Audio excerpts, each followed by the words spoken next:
Welcome back to Fat Audio Concepts. Today we're going to have a look at a couple of cars in the workshop again. We're going to be doing a bit of feedback answering, and we're also going to be discussing upcoming events. We'll also be having a look at that bonnet scoop off that GTS that we were showing you, that Monaro. We're going to be showing you how it gets glued down, and let's come inside, have a look around.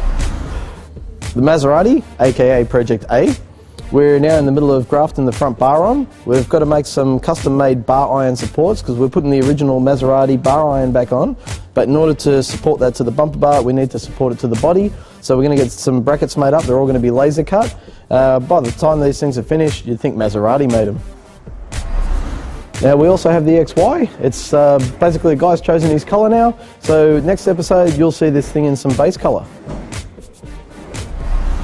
We have Quick WRX, it's in assembly stage now, the paint's been put on. We're still waiting for the bonnet scoop and spoiler to be painted, but yeah, it's ready to start assembling the rest of the car. Back to the front of the car, we're about to fit some angel eye headlights for this thing. We're just waiting for the customer to bring them in. The bonnet scoop's still waiting to be painted, but the rest of the car's all been painted. What we're also doing is just rubbing the car down with 2000 wet and dry just to get rid of a tiny bit of the orange peel, make it look a bit more flatter, hit that with a buff, or 3-stage buff, then a bit of a hand polish, and this thing's going to look better than it did out of factory. Next we have the GDIR. These things are a pocket rocket. All-wheel drive turbocharged out of factory. This thing's an absolute weapon. We're doing a custom front bar. We're also giving it a bare metal respray. Unfortunately, this car's been painted and the original paint underneath was still glossy. You could just literally tear off the blue paint and the gloss black underneath was still there. So we're taking the whole thing back to metal, then we're going to respray it in the color that he wants, and this thing will look 100% sexy. Some of the apprentice, as usual, is always hard at work, scraping cars down. That's all he seems to be doing lately. So he's our stripper. Hi, stripper.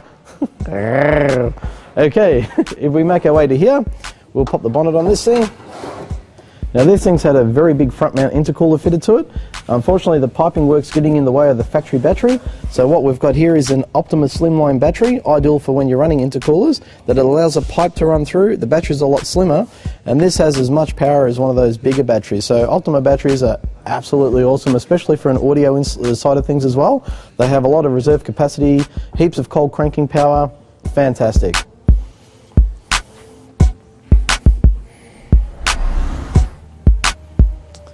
Okay, we're with the boat. We've got the roof all stripped down. I shouldn't really call it a boat, it's an absolute classic. The roof's all stripped down, all sanded down. As you can see, there's also a bit of surface rust under the paint here as well. So what we're going to have to do is deoxidize everything. Deoxidizing basically kills all the rust in the metal before you start putting your sealers down. So yeah, and that stuff smells like rotten egg gas, but it works an absolute treat. What we also have here is a Toyota Cressida. It's had a V8 conversion.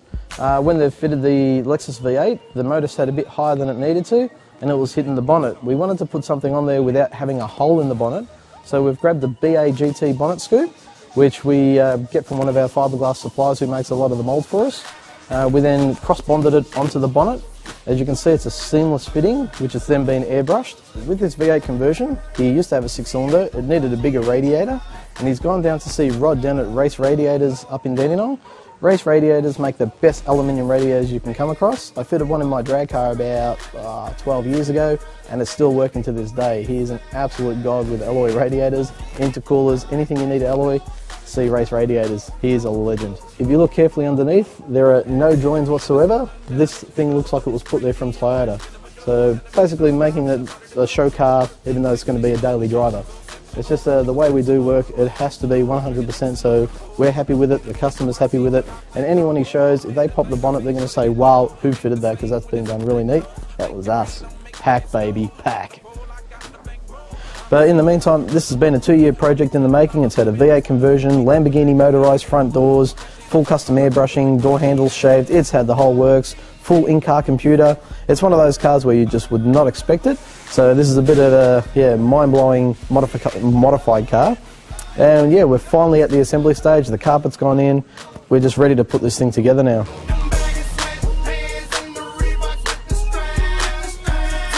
Okay, what we're looking at here is the Lamborghini motorised door setup. It's got a very strong actuator. We've got the door that's able to pop open and all lift up motorised, and then it all comes back down motorised as well, and then it just needs a little nudge to shut the door. This setup is supplied from Australian Custom Imports. They're a universal Lamborghini kit. They're not the easiest thing to fit, but they work fantastic. They've got a lot of adjustments in them. When these kits open up, they don't just stop there. You can adjust them to go right past the 90-degree mark and go even further. The only tricky part is when they're motorised, trying to fit the actuators inside there. If you get it right, they work fantastic. So yeah, we'll see this thing working later on down the track. You'll love it.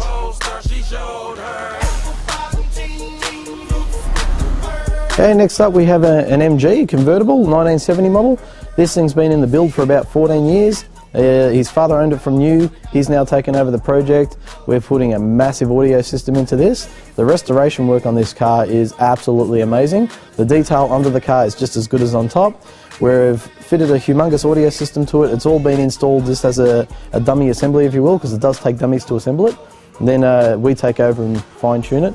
Now that everything's done, we just have to wait for some carpet to come in from England. Everything's ready to be trimmed, so we'll follow this over the next couple of episodes and watch it all come together. And yeah, it's absolutely amazing. The size of the audio system in this car will blow you away. The finished product, by looking at it, you wouldn't even know it's in there. Here we have a 1964 XM Futura. Basically this thing's been in the build for about 14 years as well. It's very close to completion. We'll be doing a step-by-step of how this car gets assembled because it's almost ready for assembly. It's been a long time in the making, but this is where my heart lies, with the old Aussie muscle. Although I love my Jap cars, my Euro cars and every other car, the passion's in these old Falcons and the old Holdens. So I am a Ford man, but still appreciate a great Holden. When we have a closer look at this car, this will be a weekend driver. It's not really a show car, but the level that this is being built to, yeah, you'll just drool. You won't be able to help yourself. You'll need tissues.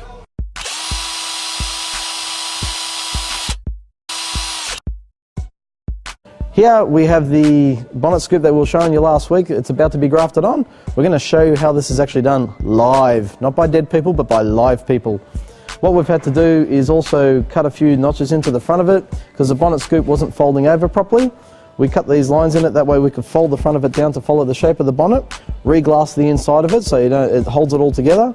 Once it's all glued in place, we'll then grind out those grooves so you won't see them anymore, and then we'll feather this thing into the bonnet and it'll look like it was already on there.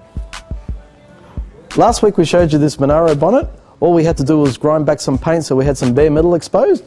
We've now got the bare metal exposed. We've got the locator holes ready to go. This thing's ready to have the cross bonding applied to it. Then we'll sit the bonnet scoop on top, screw it down in place while it dries, and you'll actually get to watch how this thing's done. Okay, when using this stuff, I'm going to walk close to the camera here. You can see the nozzles are really fine, but they give you little ridges so you can cut it off how thick you want it to come out. We're going to cut it off right to the tip because we want a really nice thick bead coming out. So I'll be back in just 2 seconds. Okay, while we're prepping ourselves, getting ourselves ready to do this, just a little plug for the guys down at the body shop up in Dandenong. They supply us with all the materials we need. If you want to know how to do things, they have reps that come out on site that have product knowledge. They can even show you how it works. So if you're ever stuck for something, give them a hoy. You've got Tanya there. She's one of the best reps you can come across.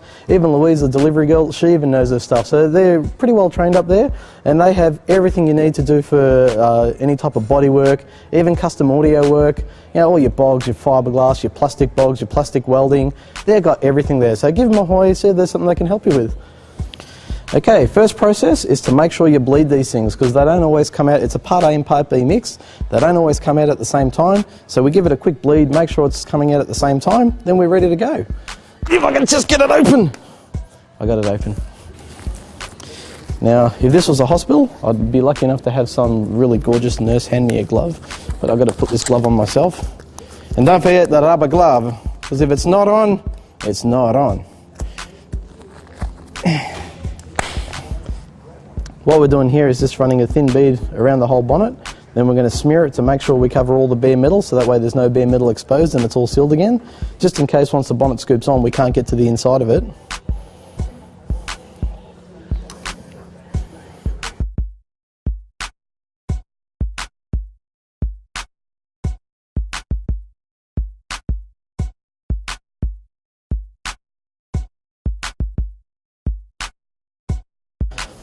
Now I'm just going to start smearing it from side to side.